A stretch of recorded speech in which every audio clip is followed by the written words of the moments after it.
So, urine drug screening. Oh, can you switch the slide? Yep, there you go. I'm sitting here clicking it. Annie and I have been in the same meetings all morning.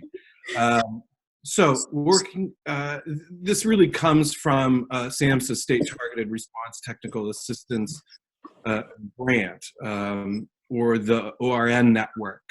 And let's go to the next slide.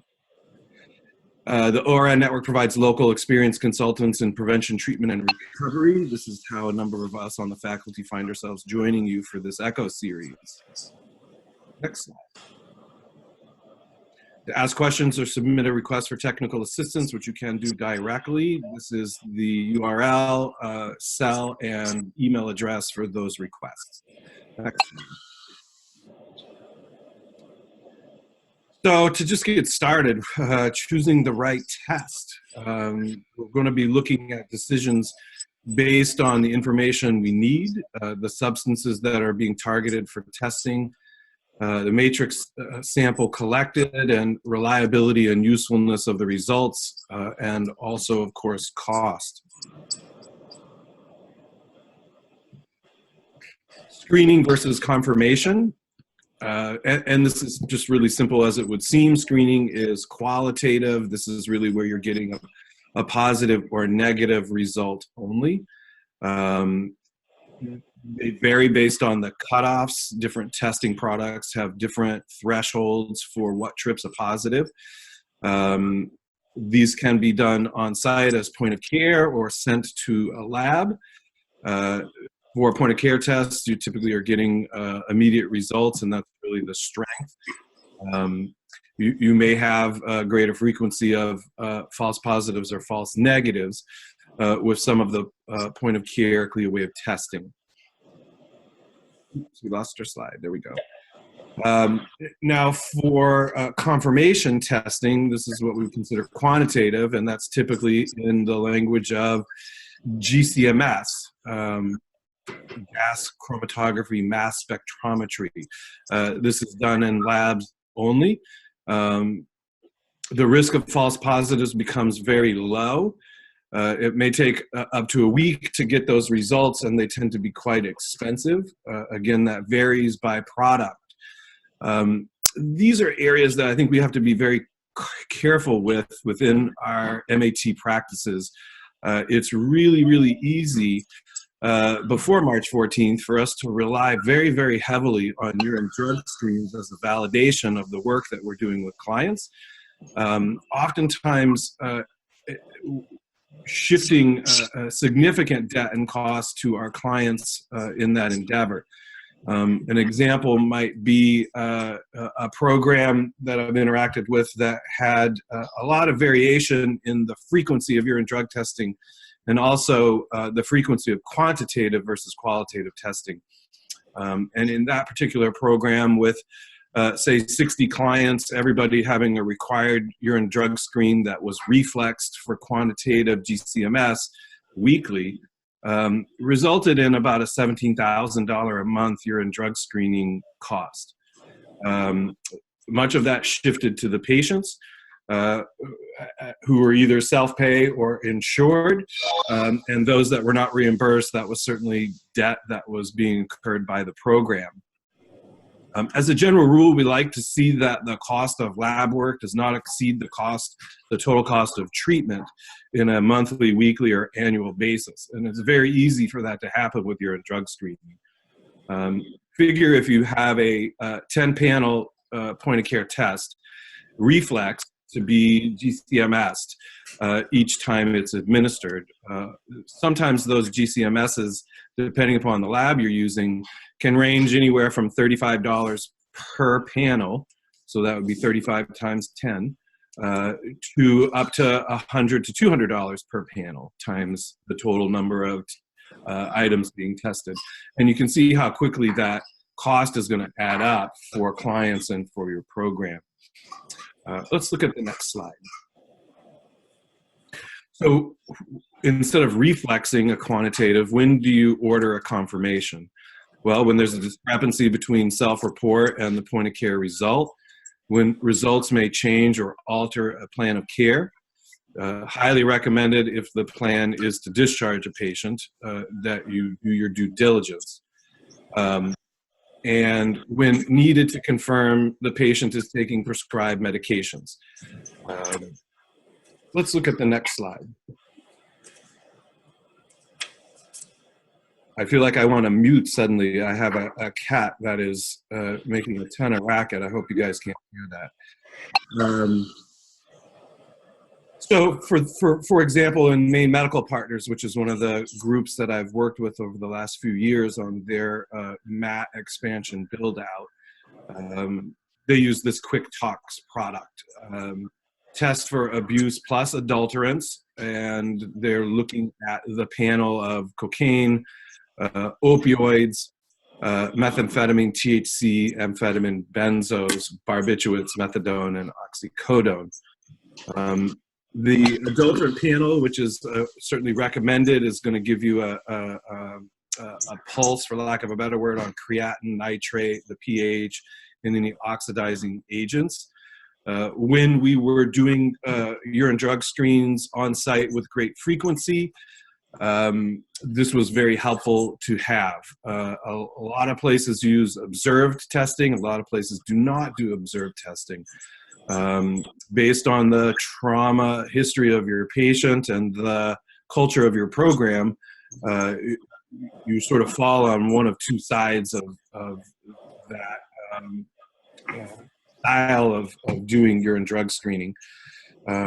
But our clients can be very creative at adulterating urine drug screens. There are a fairly high number of products available on the internet that people can purchase. They have interesting and funny names. Two products that I always mention as it results to adulterating urine drug screens.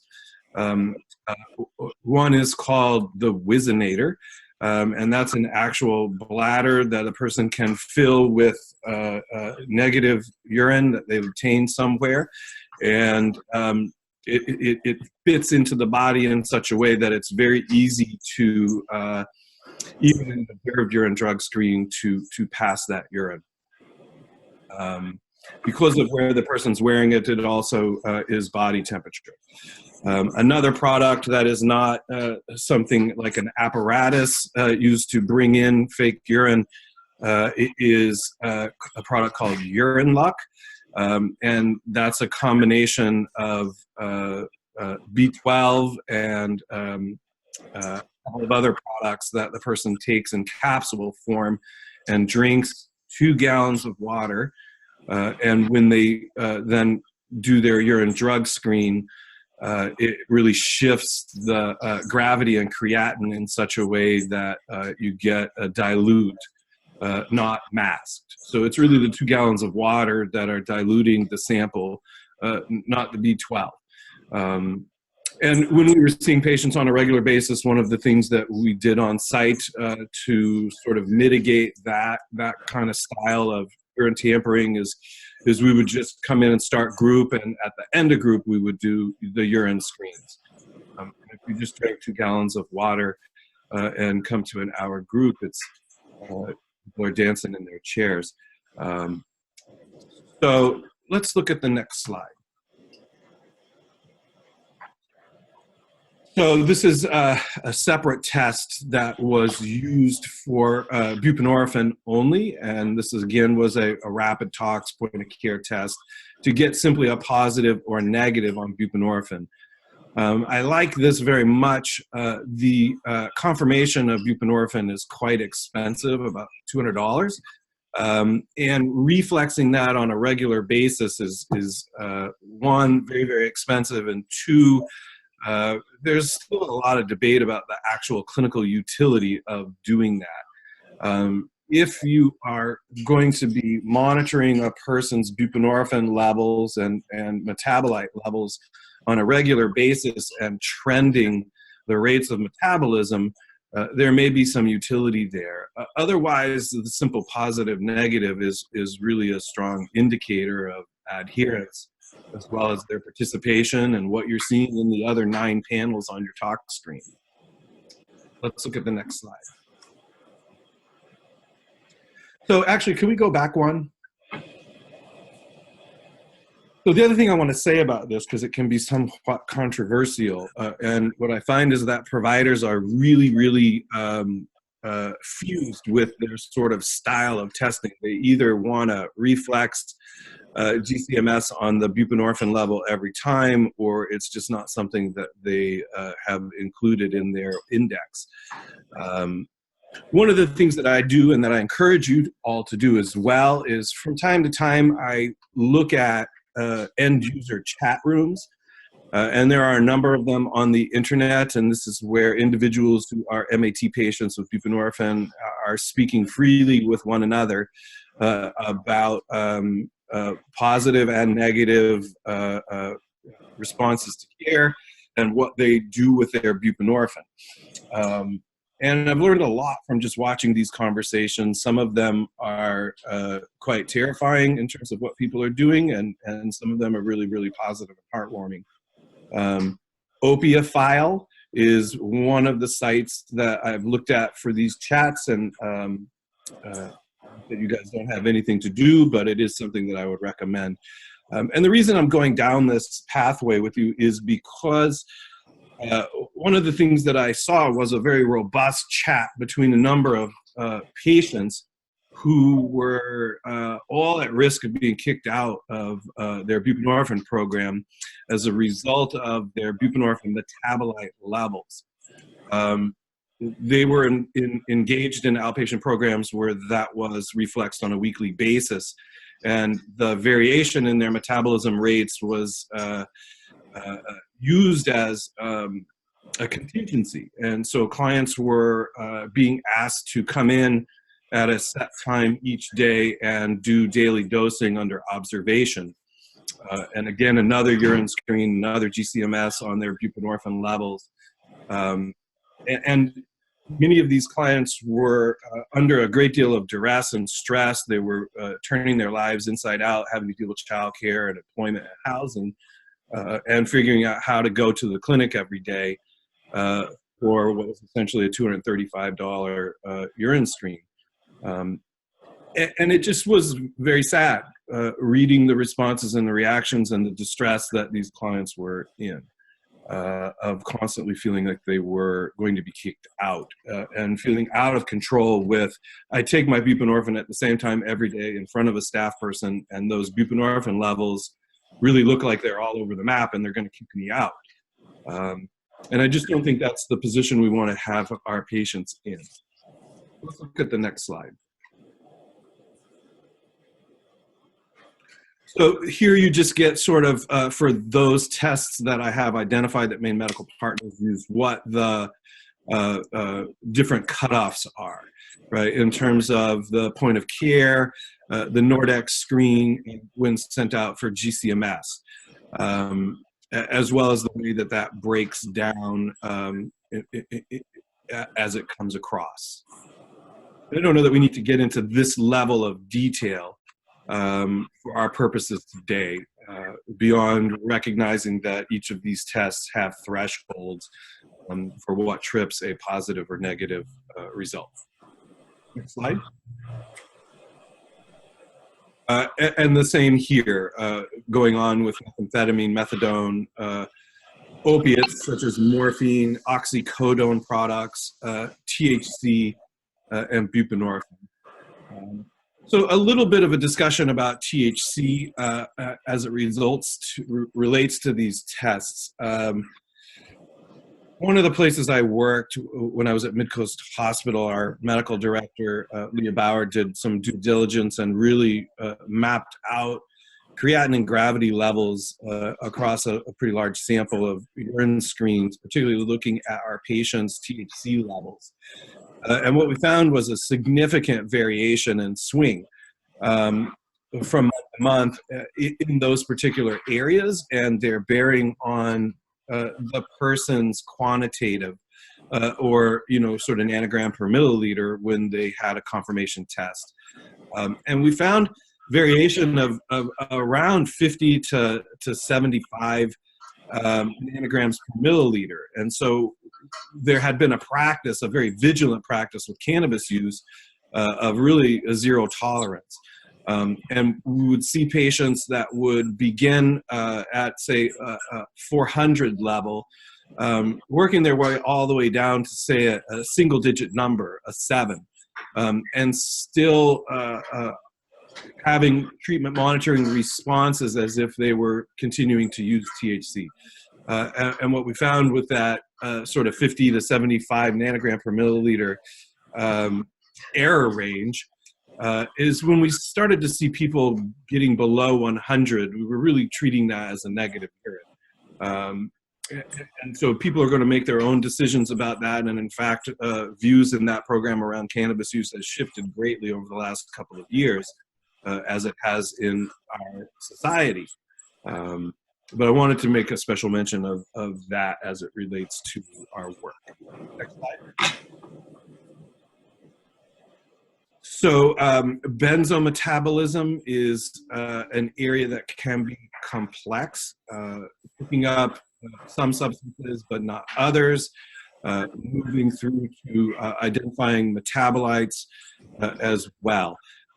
This is a bit out of my depth, and so I'm not going to try to go through the detail on how this necessarily works or functions, but wanted to make this information available to you in your work to review in more detail on your own. And let's look at the next slide. So also metabolism and how this is going to necessarily work. Here you've got known metabolites and you've got patterns observed in patients receiving chronic opiate therapy. And in part, really, this is to help us understand to that level of depth, if you're interested, why on our various tests you will see more than one panel for opioids. You'll typically see, as you've seen here, a panel that's going to pick up morphine and heroin and other natural derivatives, and then a separate test for synthetic like oxycodone. And increasingly, what we need to be seeing is the fentanyl test. They are coming to market on the point-of-care products. They're tending to be pretty expensive. There still are a fairly high number of in-house labs at hospitals that do not have fentanyl as a part of the standard battery.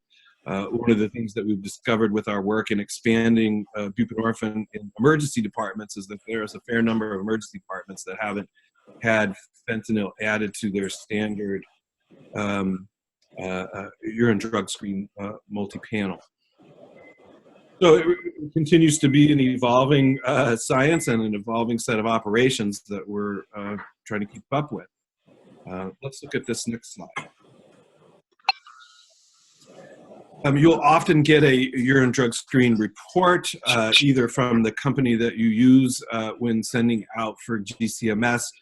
I almost want to be able to, can you make that bigger, Annie? Is there a way to magnify that? Oops, sorry. I'm trying.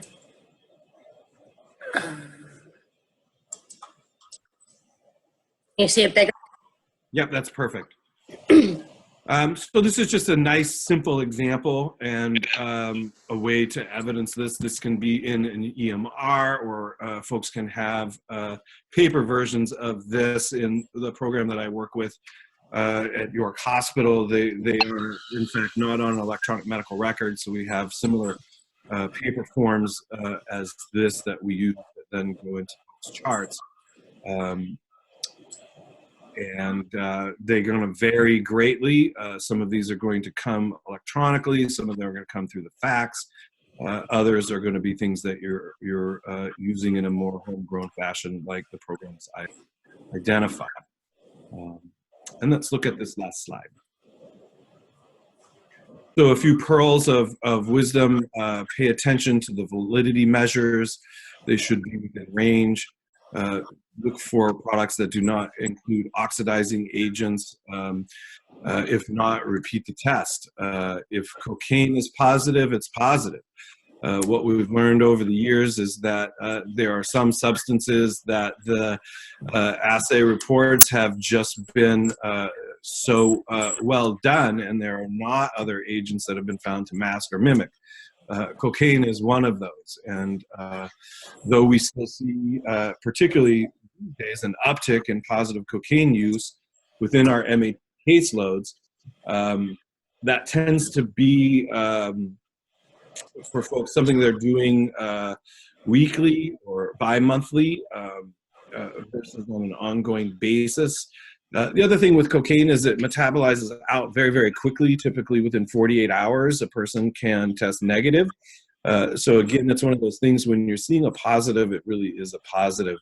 And a few brief conversations with patients about that will save you and them some money of sending this out for confirmation. Opiates panel does not include fentanyl. That has, again, been an issue in EDs where people are coming in and they're actually testing negative for all opioids, but exhibiting significant signs of withdrawal. That's sort of the backdoor into a withdrawal syndrome, and the person's been using fentanyl. Also, what we're aware of these days is there's very little heroin available. It is all mostly fentanyl. Opiates does not include oxycodone or methadone. Those are reported separately. Benzo tests can miss low levels of use. If you're concerned, get a confirmation. You can see false positives with methadone as it relates to diphenhydramine, doxylamine, and ranitidine. You test for the parent, not the metabolite. If you suspect diversion, send for a quantitative level. And that takes us through the slides. And again, wanting to mention, certainly happy to respond to any questions that folks might have about this particular content, but I think we've all moved into some pretty big adaptations with our urine drug screen monitoring as a result of social distancing, and I think there'll be a lot of utility to hearing from folks about what you're doing in that regard. Great, thank you, Eric. So yes, definitely time for questions. Also, just a reminder, for attendance purposes, please type who is on into the chat if you haven't already. But yeah, we'll take questions for Eric now, or if you would like to also share how you are addressing the urine drug screens during this time of social distancing, the floor is open.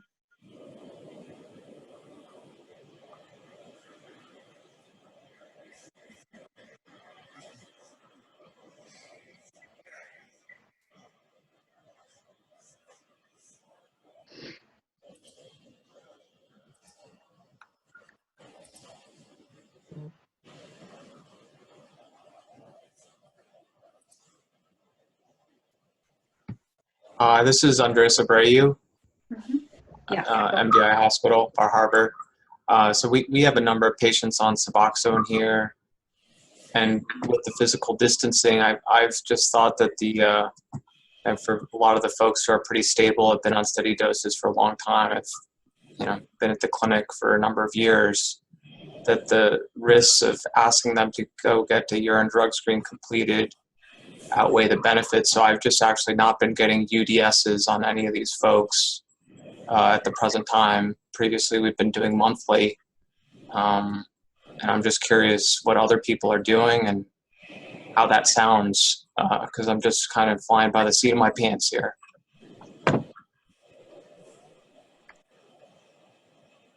Yeah, it'd be great to hear what others are doing. Also, the what messaging you're giving your patients around it too, because I know it can be a little bit of a tricky situation.